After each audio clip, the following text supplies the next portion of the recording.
केंद्रीय रेल राज्य मंत्री सुरेश अंगड़ी का निधन हो गया है। वह कोरोना वायरस से संक्रमित थे। हाल ही में उन्हें एम्स में भर्ती करवाया गया था, जहां इलाज के दौरान बुधवार शाम को उनका निधन हो गया। सुरेश अंगड़ी 65 वर्ष के थे। अंगड़ी 4 बार बेलगावी संसदीय क्षेत्र से सांसद रहे। केंद्रीय मंत्री सुरेश अंगड़ी के अचानक निधन से सियासी गलियारे में शोक की लहर दौड़ गई है। राष्ट्रपति रामनाथ कोविंद ने ट्वीट कर कहा कि केंद्रीय मंत्री और वरिष्ठ सांसद सुरेश अंगड़ी के निधन के समाचार से स्तब्ध हूँ। यह जन सेवा के क्षेत्र की विशेष रूप से कर्नाटक के लोगों के लिए एक त्रास हानि है। मेरी शोक संवेदना उनके शोकाकुल परिवार, सहकर्मियों और असंख्य सहयोगियों के साथ है। सुरेश अंगड़ी के कोरोना से निधन पर पीएम नरेंद्र मोदी ने दुख जताया। उन्होंने ट्वीट कर कहा कि सुरेश अंगड़ी एक असाधारण कार्यकर्ता थे, जिन्होंने कर्नाटक में पार्टी को मजबूत करने के लिए कड़ी मेहनत की। वह एक समर्पित सांसद और प्रभावशाली मंत्री थे, जो पूरे स्पेक्ट्रम से प्रशंसित थे। उनका निधन दुखदायी है। दुख की इस घड़ी में मेरी सांत्वना उनके परिवार और दोस्तों के साथ है। ओम शांति। भाजपा के राष्ट्रीय अध्यक्ष जेपी नड्डा ने भी केंद्रीय मंत्री सुरेश अंगड़ी के निधन पर दुख जताया। दुख का विषय है कि हमारे एक वरिष्ठ साथी श्री अंगाड़ी जी हमको छोड़ करके चले गए। हम सब जानते हैं कि अंगाड़ी जी का जीवन लोगों के लिए समर्पित रहा। जीवन भर उन्होंने लोगों के लिए कार्य किया। ऐसे वो जनता के नेता थे। कोविड के कारण उनका टेस्ट 11 तारीख को हुआ था और वो पॉजिटिव आया था। तत्पश्चात वो अस्पताल में थे और सुधार भी हुआ, लेकिन ये जो आकस्मिक अटैक पड़ा जिसके कारण उनकी जीवन लीला समाप्त हुई है, ये हम सब के लिए बहुत ही दुखदायी है। केंद्रीय रेल मंत्री पीयूष गोयल ने कहा कि दिन रात एक करके संवेदनशीलता के साथ with a lot of feelings for passengers, for our people of India, वो काम करते थे, जनता की सेवा में जुटे रहते थे। और मेरे लिए तो जो क्षति व्यक्तिगत पहुंची है, my deep personal loss, I have no words to express it. Our relationship was more than a brother's relationship. He was elder to me, always guided me, supported me. अब एक नजर डालते हैं सुरेश अंगड़ी के सियासी सफर पर। सुरेश अंगड़ी ने बेलगाव के एसएसएस समिति कॉलेज ऑफ कॉमर्स से स्नातक करने के बाद राजा लखनगौड़ा लॉ कॉलेज बेलगाव में कानून की पढ़ाई की थी। बीजेपी नेता अंगड़ी 1996 में पार्टी की बेलगाम जिला इकाई के उपाध्यक्ष बने और 1999 तक उस पद पर बने रहे। 2001 में उन्हें पार्टी की जिला इकाई का अध्यक्ष बनाया गया और 2004 में बेलगावी लोकसभा सीट से उम्मीदवार बनाए जाने तक वो इसी पद पर बने रहे। 2004 में 14वीं लोकसभा में वो पहली बार सांसद बने। उस दौरान वित्त मंत्रालय की समिति और उपभोक्ता मामलों के लिए बनी समिति के सदस्य बने। 2009 में वो दूसरी और 2014 में वह लगातार तीसरी बार लोकसभा के लिए निर्वाचित हुए। 2019 में चौथी बार लोकसभा के लिए चुने जाने के बाद मोदी सरकार में उन्हें रेल राज्य मंत्री का पदभार सौंपा गया था। नेक्स्ट रिपोर्ट, के न्यूज इंडिया। केंद्रीय रेल राज्य मंत्री सुरेश अंगड़ी का कोरोना से बुधवार को एम्स में निधन हो गया था। मुख्यमंत्री त्रिवेंद्र सिंह रावत ने भी निधन पर दुख जताया है। क्या कुछ कहा है, आपको सुना देते हैं।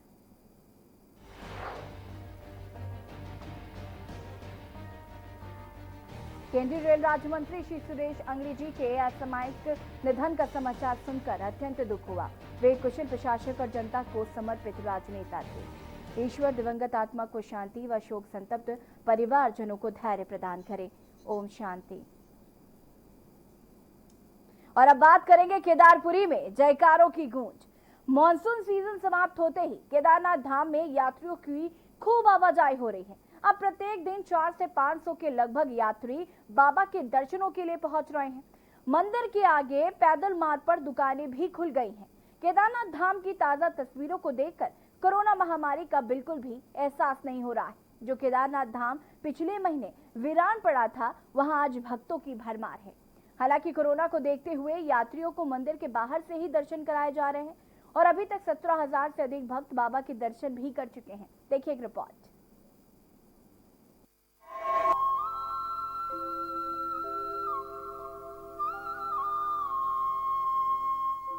बाबा केदार के जयकारों से केदारपुरी गुंजायमान। केदार धाम में नहीं हो रहा है कोरोना का एहसास। लगातार केदारनाथ धाम में दर्शन को पहुंच रहे भक्त। कई महीनों से केदारनाथ धाम में पसरा सन्नाटा हुआ दूर। केदारनाथ पहुंचने वाले यात्रियों की संख्या में इन दिनों इजाफा। अभी तक 17,000 से ज्यादा यात्री कर चुके हैं बाबा के दर्शन। इन दिनों केदारनाथ धाम तीर्थ यात्रियों की आवाजाही से गुलजार है। उत्तराखंड के अलावा देश के अन्य हिस्सों से भी यात्री धाम पहुंच रहे हैं। अभी केदारनाथ धाम के लिए हेली सेवा शुरू नहीं हो पाई है। यात्री केदारनाथ धाम की 18 किलोमीटर चढ़ाई पार करके दर्शन के लिए पहुंच रहे हैं। कोरोना महामारी के कारण बाबा का दरबार अप्रैल से वीरान पड़ा था, लेकिन अब धाम में यात्रियों की आवाजाही होने से सन्नाटा दूर हो गया है। कोरोना महामारी को देखते हुए मंदिर के अंदर प्रवेश वर्जित है। भक्तों को देवस्थानम बोर्ड की ओर से मंदिर प्रांगण से ही भक्तों को दर्शन कराए जा रहे हैं। बाबा के जयकारों से इन दिनों केदारनाथ गुलजार है। केदारनाथ धाम में इन दिनों यात्रियों की खूब भीड़ उमड़ रही है। सुबह से शाम तक केदारनाथ धाम यात्रियों की चहलकदमी से गुलजार है। हालांकि कोरोना वायरस के चलते यात्रियों को मंदिर के भीतर जाने की अनुमति नहीं है। बावजूद इसके भारी संख्या में बाबा के दरबार में यात्री पहुंच रहे हैं और मंदिर के बाहर से ही केदारनाथ के दर्शन कर रहे हैं। बाहरी राज्यों से यात्रियों को केदारनाथ धाम की छूट मिलने के बाद यात्रियों की संख्या में भारी इजाफा हुआ है। हालांकि केदारनाथ पहुंचने के लिए यात्रियों को कोविड-19 की गाइडलाइन का पालन करना पड़ रहा है। ये मानसून समाप्ति की ओर आया है। यात्रा में थोड़ी वृद्धि हुई है। श्रद्धालु थोड़े से ज़्यादा संख्या में आ रहे हैं पहले की अपेक्षा और अभी तक लगभग 17,300 तीर्थ यात्री जो है श्री केदार में दर्शन कर चुके हैं और कल लगभग 450 श्रद्धालुओं ने श्री केदार में दर्शन किए।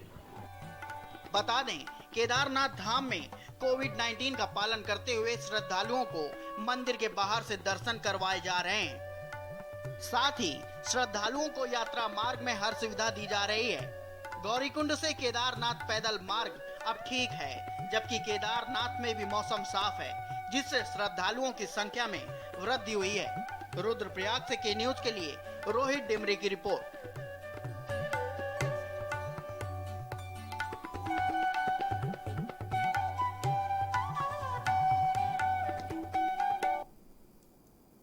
और अब बात करेंगे 7 साल बाद भी नहीं बना गौरीकुंड। केदारनाथ धाम में आई आपदा को 7 साल बीत चुके हैं, लेकिन इन 7 सालों में केदारनाथ यात्रा के मुख्य पड़ाव गौरीकुंड स्थित गर्मकुंड का निर्माण नहीं हो पाया। ऐसे में केदारनाथ धाम पहुंचने वाले यात्रियों को भारी परेशानियों का सामना करना पड़ रहा है।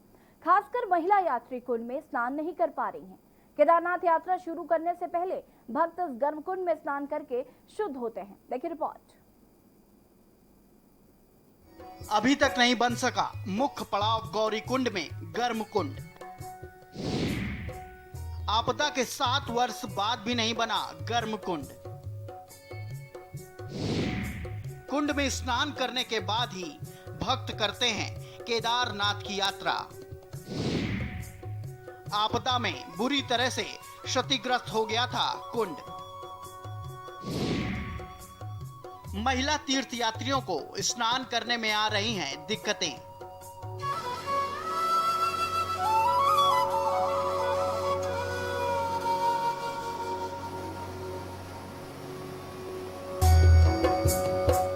केदारनाथ धाम में आई विनाशकारी आपदा को शायद ही कभी भूला जा सकता है। आपदा के जख्म आज भी ताजा हैं। केदारनाथ धाम और केदारनाथ घाटी में आपदा ने जमकर तबाही मचाई थी। हजारों यात्रियों और स्थानीय लोगों के अलावा लोगों के घर, होटल, लॉज आदि आपदा की भेंट चढ़ गए थे। आपदा से पहले केदारनाथ यात्रा के मुख्य पड़ाव गौरीकुंड में गर्म कुंड हुआ करता था, जो आपदा में बुरी तरह से क्षतिग्रस्त हो गया। पहले महिला और पुरुष यात्रियों के लिए अलग अलग स्थान करने की व्यवस्था थी, लेकिन आपदा के बाद में जमीन में एक गड्ढा करके कुंड का रूप दिया गया है।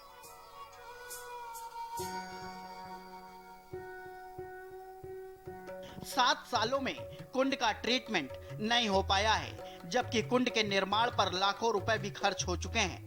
कुंड के किनारे सुरक्षा के भी कोई उपाय नहीं है।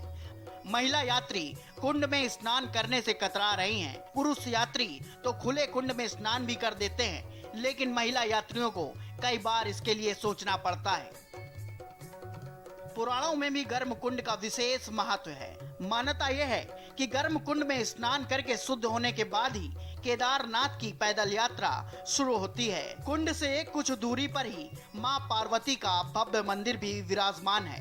पौराणिक मान्यताओं के अनुसार मां पार्वती भी इस कुंड में स्नान करने के बाद भगवान शंकर की तपस्या करती थी।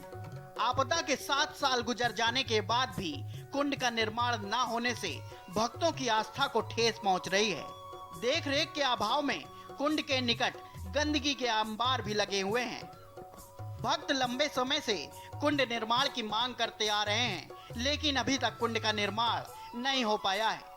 व्यापार संघ अध्यक्ष गौरीकुंड अरविंद गोस्वामी एवं स्थानीय निवासी रोबिन सिंह का कहना है, आपदा के 7 और 8 वर्ष के बाद भी केदारनाथ का मुख्य मार्ग मुख्य पड़ाव पर गौरीकुंड स्थित है और उसका एक अपनी महिमा है। गौरीकुंड जो कि तप्त कुंड से सबसे ज़्यादा विख्यात है और आज भी आपदा के 8 वर्ष बाद भी गौरीकुंड वैसी स्थिति में है, अपनी जीर्ण शीर्ण स्थिति में है।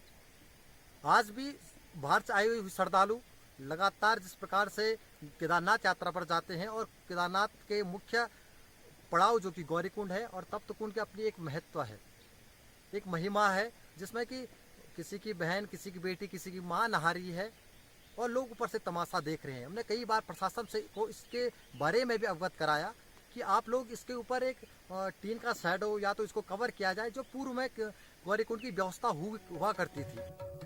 बहरहाल आपदा को 8वां वर्ष लग चुका है, लेकिन गौरीकुंड में अभी गर्म कुंड का निर्माण नहीं हो पाया है। कुंड न होने से महिला यात्रियों को भारी परेशानियां हो रही हैं। शासन प्रशासन भी इसमें ध्यान नहीं दे रहा है। गर्म कुंड के नाम से ही गौरीकुंड विख्यात है, लेकिन कुंड की सुध नहीं ली जा रही है।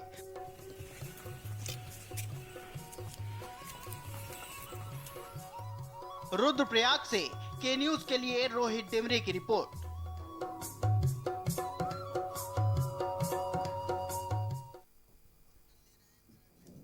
और अब बात करेंगे, पर्यटन ले रहे हैं पैराग्लाइडिंग का मजा। प्रदेश सरकार के बॉर्डर खोलने के फैसले के बाद पर्यटकों की आवाजाही शुरू हो गई। वहीं लगातार अब पर्यटक सरोवर नगरी नैनीताल पहुंच रहे हैं और नैनीताल में पर्यटक पैराग्लाइडिंग का आनंद भी ले रहे हैं। देखिए पूरी रिपोर्ट।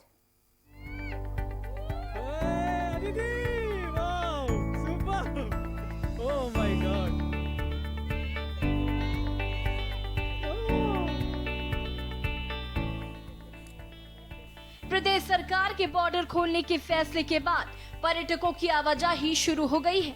वहीं लगातार अब पर्यटक सरोवर नगरी नैनीताल पहुंच रहे हैं और नैनीताल में पर्यटक पैराग्लाइडिंग का आनंद भी ले रहे हैं। धीरे धीरे पर्यटक अब पैराग्लाइडिंग के लिए पहुंच रहे हैं। पैराग्लाइडिंग शुरू होने से पर्यटक प्रेमियों में खुशी की लहर है।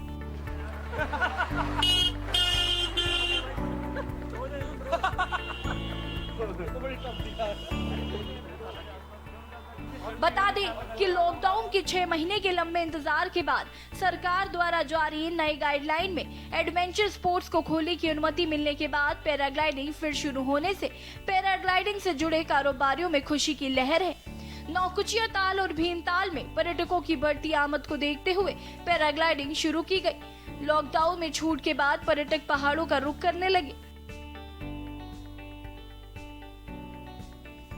6 महीने बाद एक बार फिर पैराग्लाइडिंग शुरू होने से 6 माह से बेरोजगारी का संकट झेल रहे एडवेंचर स्पोर्ट्स से जुड़े कारोबारियों को उम्मीद है कि उनका व्यवसाय एक बार फिर पटरी पर लौट आएगा।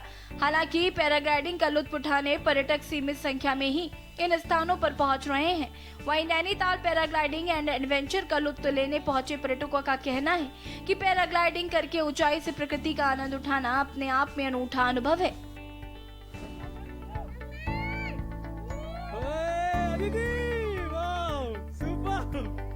सर, हमने भीमताल एडवेंचर में बहुत अच्छे से पैराग्लाइडिंग करी। अब मेरी फैमिली थी, मेरे बच्चे थे साथ में, मेरे जो फ्रेंड थे उनकी भी फैमिली थी।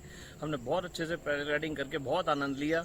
इन पैराग्लाइडिंग वालों ने, जो इनके स्टाफ है, इन्होंने बहुत अच्छे से हम लोगों को पैराग्लाइडिंग कराई और लैंडिंग बहुत अच्छे से कराई, सैनिटाइज कराया, पहले पूरा सोशल डिस्टेंसिंग का पालन किया। बहुत मजा आया, बहुत आनंद आया और मैं सबसे आग्रह करूंगा कि सब लोग आएं और इस पैराग्लाइडिंग का आनंद लें। बहुत खुशी की बात है। आज हमारी लगभग मार्च में हमारी लॉकडाउन में हमारी पैराग्लाइडिंग सारी 12 कंपनियां बंद हो गई थी। आज कल ही कोविड-19 के थ्रू हमें नई गाइडलाइन के ऊपर परमिशन मिली है, क्योंकि युवा बेरोजगार चल रहे थे और युवाओं को रोजगार मिला है। हम कोविड-19 की गाइडलाइन के तहत सैनिटाइजर, मास्क और सोशल डिस्टेंस का पालन करते हुए पैराग्लाइडिंग कराएंगे और हमारे स्थानीय युवा बेरोजगारों को बड़ी खुशी की लहर दौड़ी है और हमें बड़ी खुशी है। Oh my God.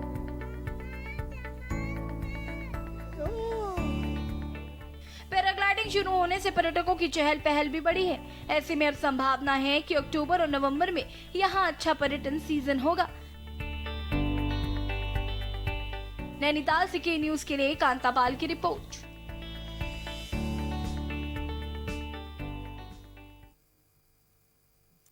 फिलहाल इस बुलेटिन में इतना ही। देखते रहिए के न्यूज इंडिया। नमस्कार।